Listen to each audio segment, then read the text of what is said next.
will prayer, which will be led by Mr. Firman, RNI MPD Cons. May I call Mr. Firman? Oke, All Miss right, Mr. Pradita. Firman. All right, the time is yours. Assalamualaikum. Assalamualaikum warahmatullahi wabarakatuh. Miss Pradita and Waalaikumsalam all warahmatullahi wabarakatuh. participant, is my voice clearly? Very clear. Alhamdulillah. Bismillahirrahmanirrahim. Hari ini kita berkumpul di International Counseling Summit.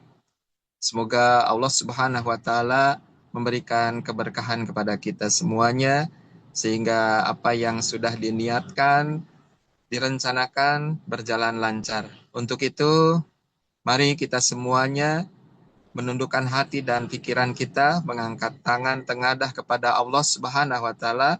Flourishing and quality of life.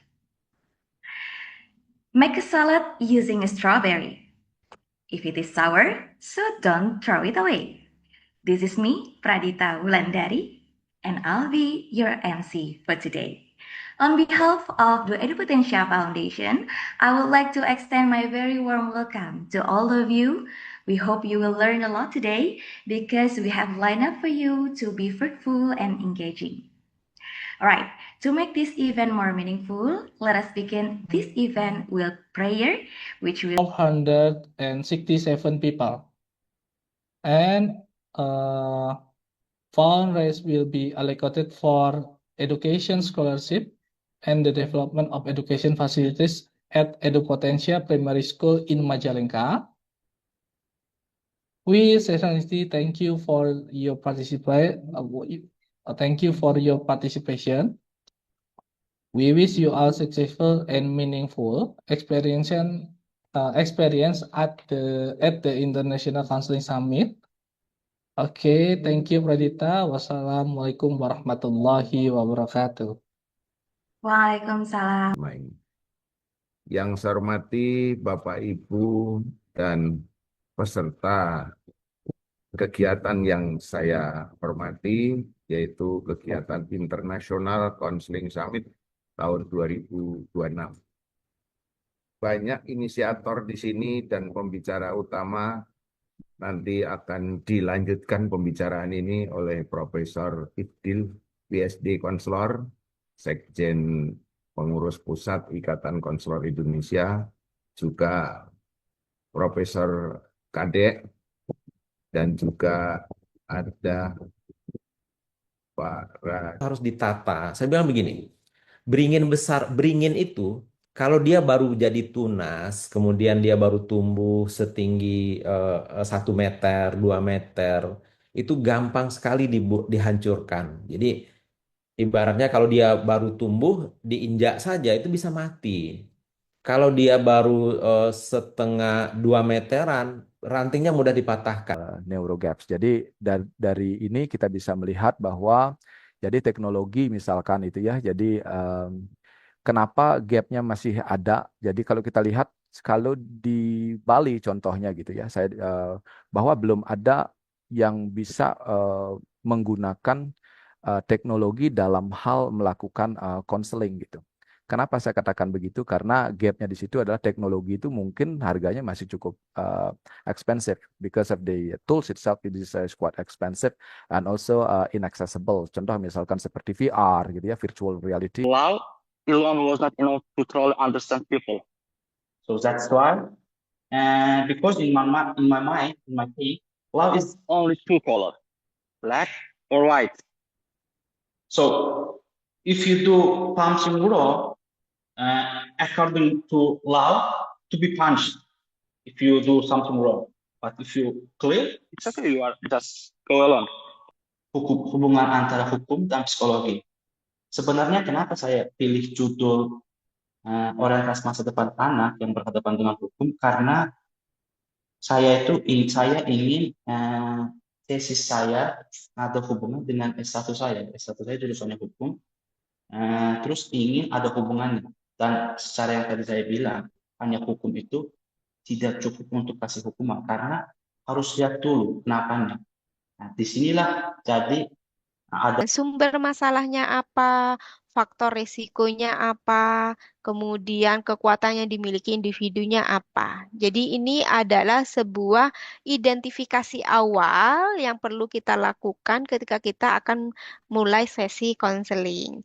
Tujuannya apa? Supaya kita bisa memahami ah, masalah memahami masalahnya ya secara komprehensif, tidak dari satu pandang atau satu kalimat saja yang dia lontarkan di awal. Kita juga bisa dengan melakukan asesmen ini, kita bisa menentukan intervensi yang tepat kira-kira apa gitu. Jadi kira-kira apa untuk bisa menentukan atau kita mau melakukan konseling dengan teknik apa, pendekatan apa?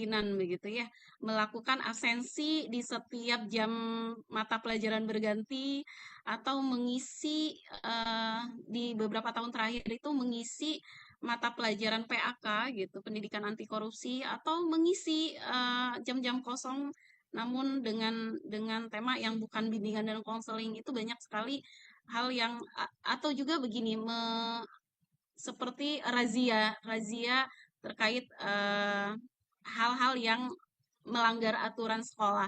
Nah, ini karena sistem seperti itu terkadang guru-guru BK pemula biasanya akan memiliki untuk menyampaikan inti dari konseling Sufiah ini. Ya, yang pertama mungkin ini sekedar pendahuluan ya. Jadi memang salah satu yang menjadikan munculnya konseling Sufiah ini, yang pertama memang kita tahu bahwa ya problema kehidupan itu pasti ada ya. Yang salah satunya itu sebagian besar berdasarkan hasil penelitian juga bahwa itu memang di di salah satunya itu dipengaruhi oleh adanya krisis spiritualitas ya. Beberapa kalau dalam bahasa Islam itu ya ada beberapa akhlak ya, akhlak Papua dan lain sebagainya yang tersebar di beberapa wilayah itu ada beberapa pondok pesantren santrinya, pengasuhnya atau apa mengalami yang namanya kekerasan seksual. Dalam konteks ini maka apa yang bisa kita lakukan sebagai pendidik, sebagai konselor, sebagai masyarakat untuk mencegah maupun menangani kekerasan yang ada dalam pesantren. Oke, ini biografi singkat yang tadi sudah dibacakan oleh Mas Zidan. Ya, ya. Kemudian Pertama yang sepenuhnya hidup di abad ke-21. Berarti abad sekarang Bapak Ibu. Kalau saya kelahiran di luar 2010 mungkin masuknya di gen kemungkinan di gen Y ya atau gen X ya antara itu gen X atau gen Y. Kalau Kang Dik mungkin di gen apa gen Z ya Saya atau masih mungkin Gen Z, juga Pak. antara Y dan Z. Nah, kalau teman-teman mahasiswa yang hadir di sini barangkali kemungkinan di Z dan Alpha nih karena eh, di tahun kelahiran pada saat era digital sudah mulai berproses atau sudah mulai teraplikasikan dalam kehidupan. Meskipun judulnya bahasa Inggris, nanti di dalamnya kita sambil belajar, sambil juga ada bahasa Indonesianya, tenang aja ya. Jadi nanti silahkan teman-teman untuk bisa eh, membacanya juga, kemudian mempelajari, dan nanti mungkin di akhir akan ada sesi diskusi, begitu ya. Nah, saya akan mengangkat eh, data dulu di awal ini, bagaimana lalu hari ini ternyata meningkat jumlah kasus perceraian begitu ya, yang mana dari perbedaannya apa Bedanya antara dari yang tiga awal sama satu di akhir itu mindsetnya sih. Kalau saya bisa tangkap cara dia memandang masalah, cara dia memandang tantangan itu ya, sepertinya berbeda gitu. betul. Sehingga outputnya apa namanya act-nya dia dalam menghadapi sesuatu itu juga akan berbeda.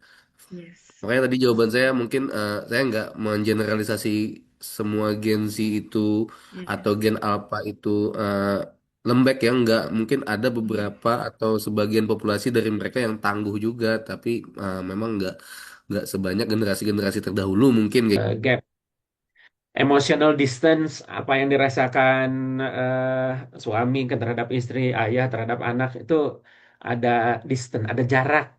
Nggak ngerti apa yang dimaksud dengan 6-7 gitu. Pak, itu bahasa apa gitu kan. Nah, gitu jadi di situ ada emotional distance juga apa yang dirasakan tidak sama antar anggota keluarga. Ada juga istilahnya parenting stress. Jadi ada stres tersendiri bahkan chronic stress terutama pada orang tua muda begitu ya. Bahkan tadi gap generation gap antara apa di generasi di tengah itu sandwich ya. Iya, sandwich generation. Dituntut oleh kakek neneknya. Scopus ya. Oke, next Mbak. Nah, ketika bicara bimbingan dan konseling ataupun pendidikan, itu juga jangan pernah membatasi yang diteliti hanya siswa. Tapi beberapa layanan BK yang di masyarakat ada juga. Di BKKBN, di Kemenak, di BNN. Apalagi bimbingan konseling ini pada CPNS tahun-tahun lalu itu sangat diminati oleh BKKBN, Kemenak, BNN. Di situ berikan peluang khusus. Sehingga memang perlu adanya kita meneliti di bidang-bidang tertentu itu.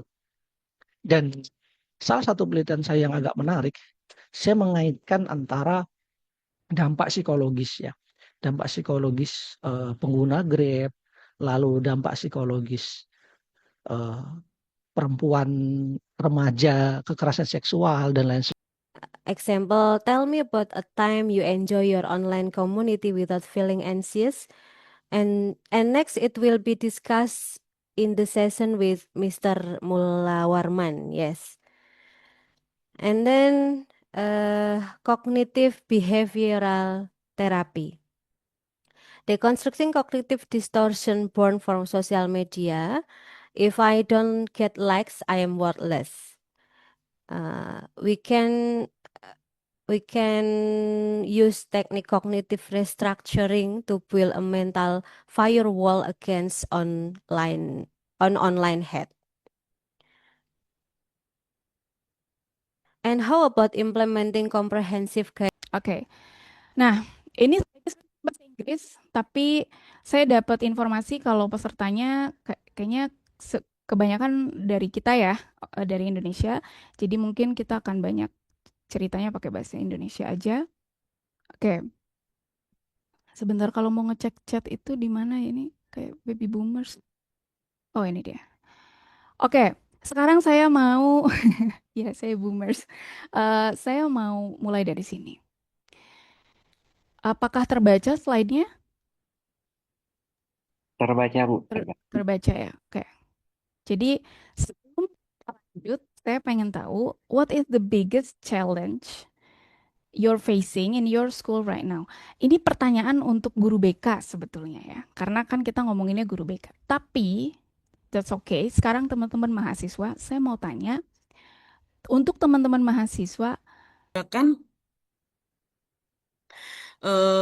budaya Bengkulu. Semester lalu saya menggunakan budaya Bengkulu dalam melakukan kegiatan konseling. Kemudian ada kompetensi-kompetensi konselor masa depan yang perlu kita miliki. Bagaimana kita punya kesiapan karir, literasi teknologi, komunikasi, dan sebagainya.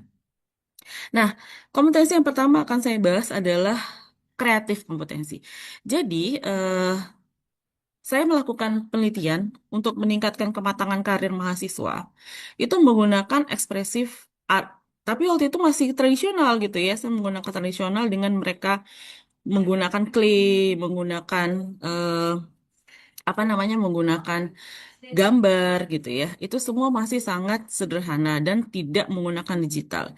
Nah, ketika kita belajar menggunakan digital ternyata ada yang segini, ada yang lebar, ada yang sangat lebar, dan seterusnya. Nah, itu dilatih dengan kita terbiasa, ada stresor, and then kita handle situasi tersebut, bagaimana kita menghandle-nya, dan seterusnya. Flourishing ini menjadi salah satu cara ya. Yes, di tempat kerja pasti ada stresor. ada deadline, ada pressure dari atasan barangkali. Tapi kalau kita bisa flourish oleh semua jenis pekerjaan, apapun pekerjaannya. Ya. Dan olehnya itu Kowalski ini bersifat umum. Ya, bersifat bisa diterima oleh semua pekerjaan. Hasil penelitian beberapa dekade terakhir gitu ya. Ya, tahun 2002 ini juga menjadi salah satu booming hingga hari ini sebenarnya. Ya, saya ada beberapa penelitian hingga tahun 2025 kemarin. Nanti saya akan perlihatkan hasil penelitian. Ini tahun 2002 oleh National Association of College and Employers tentang kualitas lulusan perguruan tinggi yang diharapkan dunia kerja. Nah, lembaga penelitian ini terletak di Amerika itu kemudian mengungkapkan ada 20 keterampilan yang dibutuhkan oleh dunia kerja. Atau saya jalani ketika saya di kampus lama. Nah, tapi yang membuat sama ketika saya mengamati adalah bahwa anak-anak yang berada di kategori remaja ternyata sama-sama mengalami masalah terutama tentang keraguan-keraguan mereka mengenai keputusan yang diambil apakah itu sudah benar atau belum. Nah, ini coba saya kaitkan dengan grit agar teman-teman itu tidak banyak merasa bersalah ketika mengalami sebuah krisis. Begitu. Saya lanjutkan. Nah, ini yang sering dialami oleh teman-teman ketika berada di usia rentang 20 sampai 30-an. Yang pertama saat ini tentu bentuknya berbeda dengan kondisi ketika saya dulu berada. Nah, kalau kita lihat di pembukaan ini, nih di pembukaan Undang-Undang Dasar Negara Indonesia itu di paragraf terakhirnya ya. Kemudian daripada itu untuk membentuk satu pemerintahan negara Indonesia yang melindungi segenap bangsa Indonesia dan seluruh tumpah darah Indonesia dan untuk memajukan kesejahteraan umum. Nih jelas ya. Memajukan kesejahteraan umum. Nih, advance welfare and education the nation. Banyak sekali perbedaan pengalaman dan pengetahuan di tiap-tiap siswa di masing-masing sekolah, baik di Jawa maupun di luar Jawa. Kami menemukan bahwa memang ada berbagai macam karakteristik yang berbeda. Ada yang pengalamannya masih minim, ada yang pengalamannya sudah di tataran sedang maupun tinggi. Nah, kemudian kita juga melihat adanya motivasi dan minat. Yang kami temukan memang rata-rata motivasi dan minat untuk berpikir kreatif itu cenderung di level yang sedang di kami kemarin temukan itu. Jadi bisa diamati ketika ada pembelajaran di kelas, kemudian ada guru masuk kelas, kemudian memberikan layanan. Kepada mereka, kita mensurvei mereka, mewawancarai, mengobservasi, mengukur melalui skala penelitian gitu ya. Biasanya kan penelitian yang biasa kita lakukan adalah hal yang seperti itu. Nah, berbeda dengan secondary research atau bibliometric analysis, karena secondary research nanti ada beberapa hal gitu. Nah, bibliometrik adalah metode analisis yang digunakan untuk mengidentifikasi tren ilmiah dan mensistematisasikan penelitian, memastikan kualitas informasi dan produksi hasil yang dihasilkan. Nah, bendanya apa nih, objeknya apa nih yang diteliti? Seperti yang tadi saya sebut bahwa beda dengan yang primary research, bibliometrik itu yang biasanya mereka alami dalam kehidupan sehari-hari bisa jadi karena adanya konflik dengan keluarga. Konflik keluarga ini bentuknya macam-macam gitu ya. Ada juga terjadi negatif parenting yang terjadi baik itu sejak masa kanak-kanak yang akhirnya berdampak pada masa remaja seperti itu. Terus kemudian juga tekanan akademik karena makin tinggi tekanan akademik itu biasanya makin banyak pressure-nya. Terus kemudian juga relasi teman sebaya ini yang paling sering terjadi dan paling sering memicu adanya emosi negatif dari remaja. Karena bagaimanapun juga masa remaja ini masa-masa mereka itu mencari identitas, butuh untuk diterima secara sosial, butuh untuk validasi kalau zaman sekarang seperti itu. Dan apa saja bisa memicu emosi negatif muncul pada masa remaja, baik itu secara langsung. Motivasi dalam dirinya belum ada gitu. Nah, bagi orang yang motivasi dalam dirinya sudah ada, dia nggak usah dibangunkan, dia bangun sendiri gitu. Jadi nggak usah dibangunkan, nggak usah diingatkan, dia kerjakan sendiri gitu. Nah, itu bagi orang yang sudah memiliki motivasi dalam diri gitu. Nah, jadi beda ya, orang yang memiliki motivasi dalam diri dengan motivasi dari eksternal itu situasi dan kondisi yang berbeda gitu. Nah, jadi untuk refleksi pribadi ini silakan teman-teman jawab sendiri. Kira-kira apa tadi yang aku harus rubah gitu. Kalau perlu nanti dicatat saja, dicatat di buku masing-masing apa namanya tuh. Oh, aku tuh perlu merubah ini, tapi sampai sekarang belum melakukan gitu. Nah, coba dicatat saja gitu. Mudah-mudahan dengan sesi ini ada perubahan ya, ada perubahan dari perilaku gitu. Karena bagaimanapun juga tujuan dari konseling itu kan tahun masih dalam pengkajian. Waktu SMP, apakah punya untuk kerja yang mungkin sebenarnya sekarang tidak terpikirkan? Oh, sekarang jadinya ini pernah nggak? Di rumah misalnya pengen tiba-tiba dengan setara, pengen jadi dokter. Ada teman-teman boleh di-share tentang maksud? Ibu, mohon maaf, suaranya agak kecil katanya Ibu dari Betul ya? audien. Ya. Kalau di saya mungkin lumayan kedengaran Ibu. Tapi dari teman-teman semuanya agak suaranya kecil katanya Ibu. Halo, Mas Kecil. Populer, sangat masif digunakan, sudah banyak juga inovasi-inovasi yang dilakukan di seputar REBT ini, sehingga ini walaupun kata sebagian konselor yang pernah saya temui, sebagian mahasiswa juga yang pernah berdiskusi dengan saya, REBT ini katanya salah satu pendekatan yang sulit. Rational Emotive Behavior Therapy ini salah satu pendekatan yang sulit katanya ya. Tapi sebenarnya kalau kita pelajari dengan betul, sebenarnya tidak susah-susah amat ya, tidak sulit-sulit amat. Kenapa? Karena sangat logis sekali. Alurnya sangat logis, kemudian prosedur-prosedurnya juga sangat. Saya dosen bimbingan dan konseling di Universitas Negeri Yogyakarta gitu ya. Nah, sebelumnya saya menempuh studi S3 di Queensland University of Technology, Australia, yang mana topik riset saya itu tentang trauma informed care atau trauma informed school counseling begitu. Di saat itu, saat awal masuk memulai S3 begitu, saya memang gini ya, topik ini pun menjadi topik yang amat sangat baru bagi saya karena di Indonesia kita mostly kalau ngomongin konseling pasti basicnya teori-teori kognitif, behavioral, sama humanism gitu. Lalu kemudian di Australia saya bertemu sama profesor saya dan kemudian saya banyak dibekali, diajari tentang trauma informed school counseling begitu, yang mana pendekatan ini tuh sebenarnya tak kalah juga ada orang yang dengan tekanannya sama kok malah responnya berbeda gitu. Nah, ini menjadi yang menarik. Sebetulnya apa yang membuat mahasiswa ini menjadi tetap kuat?